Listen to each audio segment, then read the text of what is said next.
ஜாலியா ஒரு life. Lanco Harmonia Pavilion Senior Living Apartments at Sri Perambuttur 2 BHK just 49 lakhs. Call 7717273747.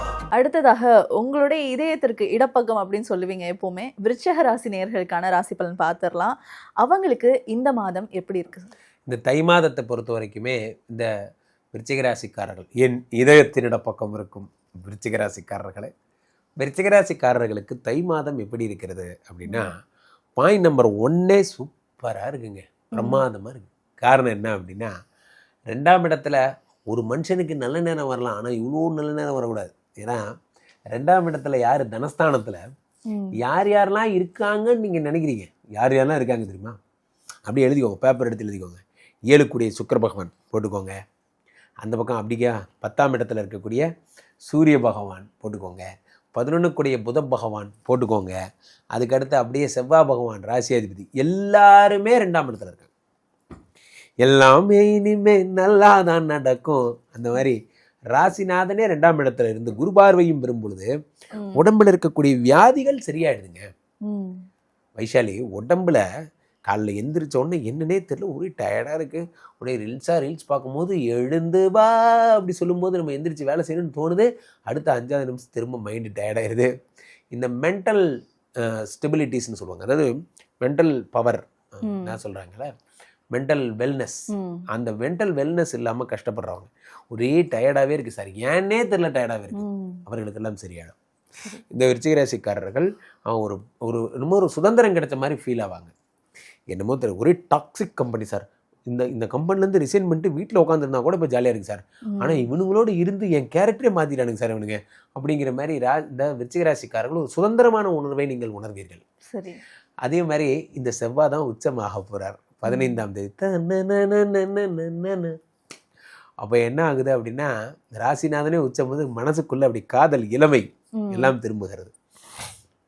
விருச்சிக ராசிக்காரர்கள் வாழ்க்கையில் உங்களுக்கு எது நடக்குதோ இல்லையோ, இனிமேல் வாழ்க்கை ஒரே தூக்க போகுது. காரணம் என்ன அப்படின்னா, ராசிநாதனே உச்சம். அப்போ காலையில் எந்திரிக்கிறது தான், ஜிம்முக்கு போகிறது தான், அப்படி இதில் கட்டிங்லாம் பண்ணிக்கிறது தான், இளமை திரும்புதே தன்னை நானா அப்படி மாதிரி ஜிம்முக்கெல்லாம் போகிறது. ஜிம்முக்கு போகிறது எக்ஸசைஸ் பண்ணுறதுக்குன்னு யார் சொன்னா?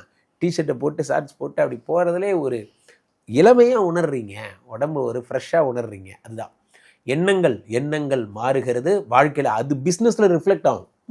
யாரெல்லாம் எனர்ஜெட்டிக்காக காலையில் எந்திரிச்சு வேலை பார்க்க, சில பேர்லாம் ஆஃபீஸுக்கே வரமாட்டேங்கிறான். எல்லாம் பார்த்தீங்கன்னா நம்ம வர்றதே ஒரு உலக அதிசயமாக வாழ்ந்துட்டுருக்கான். சில பேர் பார்த்தீங்கன்னா தெரியாமல் ஒர்க் ஃப்ரம் ஹோம் கொடுத்துட்டோம் சார் இவனுக்கு, இவன் வேலைக்கு வரும்போது கூட கரெக்டாக வந்துட்டு இருந்தான், ஒர்க் ஃப்ரம் ஹோமும் போனவன் 1 மணி நேரம் தான் தரவனை பார்க்குது, டே அப்படி அதுவே காணாமல் போயிடுறான். அப்புறமா பார்த்தா evening time sir sorry sir my shift time over இருக்கிறான். அப்படி அந்த மாதிரி மனதின் நீளம் வாழ்வின் நீளம், மனசு ரெடியாக போகுதுங்க. 6 கோடியின் உச்சமாக போகிறார், 3ஆம் இடத்தில் மறைந்து விபரீத ராஜயோகம் பெறுகிறார். உடம்புல இருக்கக்கூடிய ரோகங்கள் சரியாகுது. முக்கியமாக சோம்பேறித்தனம் உங்களை விட்டு போயிடும். 2வது விஷயம், கடன் அடைய போகுது. சாதாரணமாக நான் ஒரு 8 மணி நேரம் வேலை பார்ப்பேன் சார், இப்போல்லாம் நான் 14 மணி நேரம் வேலை பார்க்குறேன் அப்படிங்கிற மாதிரி உடம்பு உழைக்க தயாராகிடும். ஏன்னா 10 கூடிய சூரியனை வேற குரு பார்க்குறார். அப்போ என்ன ஆகும்னா, தொழிலில் ஒரு ஃபோக்கஸ். நான் இது வரைக்கும் எதுக்கெல்லாம் ஓடினேன், நான் ஓடினது ஒன்று கூட எனக்கு நடக்கலை, நான் எங்கே மிஸ் பண்ணுறேன் அப்படிங்கிற மாதிரி உங்களை நீங்களே கேட்டுப்பீங்க. இந்த பிஸ்னஸ் அப்படிங்கிறது என்னென்னா வைஷாலி, பிஸ்னஸ்னால் என்ன சொல்லுங்கள், redefining is the process number 1. அதான் என்ன கேட்டால் அதான் சொல்லுவேன். What is redefining? நான் ஒரு பிஸ்னஸ் பண்ணிகிட்ருக்கேன், அதுக்கு கூட நம்ம என்ன பண்ணோம், அதை ரீடிஃபைன் பண்ணி வேறு ஒன்று பண்ணும். இந்த பேஸ்ட்லாம் பார்த்தீங்கன்னா தெரியும், பார்த்தீங்கன்னா உங்களுக்கு ஆக்டிவ் ஜெல் இருக்கா அப்படின்னு கேட்பாங்க. திடீர்னு பார்த்தா உங்கள் டூத் பேஸ்ட்டில் உப்பு இருக்கா, திடீர்னு பார்த்தா உங்கள் டூத் பேஸ்ட்டில் சக்கரை இருக்கா, மாற்றிக்கிட்டே இருப்பாங்க அதை. ஏன் அப்படின்னா அந்த இளமையாகவே வச்சுருப்பாங்க அந்த பிராண்டை. அந்த மாதிரி பிஸ்னஸை பொறுத்த வரைக்கும் ரீடிஃபைனிங் ரொம்ப முக்கியம். இப்போ நான் ஒரு மாதிரி பண்ணிட்டு இருந்தேன், இப்போ எடிட் பண்ணி இப்போ வேறு மாதிரி பண்ணுறேன், இப்போ அதையும் களைச்சி விட்டு, என்னடா ஆட்டத்தை களைச்சி விட்டு ஃபஸ்ட்லேருந்து ஆடுறேன், அதுதான் முக்கியம். We are focusing about the என்ன அப்படின்னா the redefining of the process. முதல்ல இப்படி செயல்படும், அப்புறம் அப்படி செயல்படும், அப்புறம் இப்படி, அந்த மாதிரி இதெல்லாம் உங்களுக்கு ஏற்படும். புதிய பார்வை, புதிய விஷன் எல்லாம் ஏற்படும். கடனை அடைக்கணும் வைஷாலி, நான் உங்களை நேரடியாகவே கேட்குறேன், கடன் அடையணும்னா என்ன செய்யணும் சொல்லுங்கள்? கடன் அடைப்பதற்கு என்ன தேவை? பணம் தேவை. அப்புறம் கடன் அடைப்பதற்கு என்ன தேவை? கடன் அடைப்பதற்கு அப்பா அம்மா சப்போர்ட் தேவை. சரி, கடன் அடைப்பதற்கு வேறு என்ன தேவை? கூட நம்மளுடைய லைஃப் பார்ட்னரோட சப்போர்ட் தேவை, நிறைய பணம் வேணும், ஓவர் டைம் தேவை, பணம் அடைப்பதற்கு நல்ல உழைப்பு தேவை, இதெல்லாம் ரைட்டு தானே? இதெல்லாமே பாராமீட்டர் நம்பர் 2 தான். பாராமீட்டர் நம்பர் 1 எது தெரியுமா? அக்கார்டிங் டு என்னோட பாயிண்ட் ஆஃப் வியூவில் சொல்கிறேன். கடனை அடைப்பதற்கு கடனை அடைக்க வேண்டும் என்ற எண்ணம் தேவை. அதான் ஃபஸ்ட்டு. இதை நான் நினச்சிட்டனாலே நான் கடன் அடைக்க ஆரம்பிச்சிருவேன். நிறைய பேருக்கு அந்த எண்ணமே வர மாட்டேங்குது. 50,000 ரூபா கிரெடிட் கார்டு வாங்கணும், அதுக்கு இன்னைக்கு வரைக்கும் மினிமம் டியூ கட்டிட்டு இருக்கவங்க தான் நம்ம ஊரில் அதிகம். 2 வருஷமாக மினிமம் டியூ தான் கட்டுவான். அவன் நினச்சா ஒரு 3 மாதத்தில் ஃபோக்கஸ் பண்ணி அடைச்சிடலாம், ஆனால் அதை அடைக்க மாட்டான். ஆனால் போதுப்பா 1500 ரூபா இந்த மினிமம் டியூ.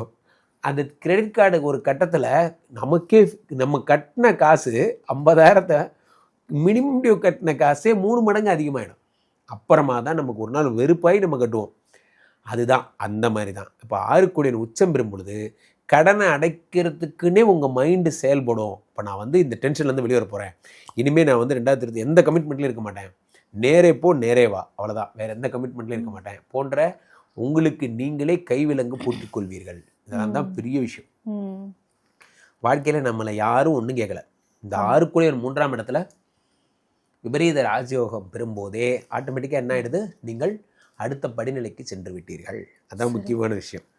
ஸோ அடுத்ததாக இதில் நடக்கிற பெரிய ஒரு ப்ராசஸே என்ன அப்படின்னா, இந்த 3ஆம் இடத்துல மறைவதைப் போலவே புத பகவானும், இவர் யார்? 11 குடையவர், 2ஆம் இடத்துல இருந்தார், இப்போ 3ஆம் இடத்துக்கு போகிறார். 3ஆம் இடத்துக்கு போகும்போது இவரே 11 குடையராகவும் இருக்கிறார், 8 குடையராகவும் இருக்கிறார். 8 குடையர் 3ஆம் இடத்தில் மறைந்து விபரீத ராஜயோகம் பெறும்பொழுது சொத்துக்கள் வாங்குகிற ஆசை வருகிறது.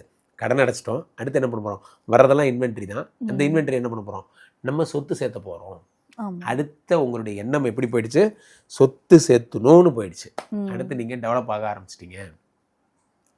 வாழ்க்கையில் நண்பர்களே ஒரு விஷயம் தெளிவாக புரிந்து கொள்ளுங்கள். நீங்கள் எப்போ வந்து அதுக்கும் அதுதான் தேவை. என்ன தேவை?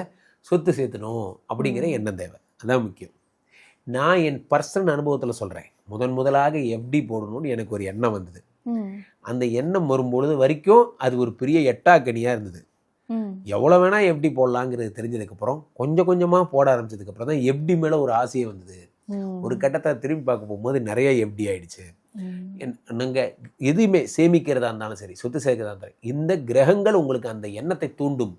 இப்போ சில பெண்கள்லாம் பார்த்தீங்கன்னா அந்த கஷ்டப்பட்டால் சீடு கட்டிடுவாங்க. எப்படியாது காரணம் என்னென்னா அதை சேமிக்கணுங்கிற அந்த வெறி.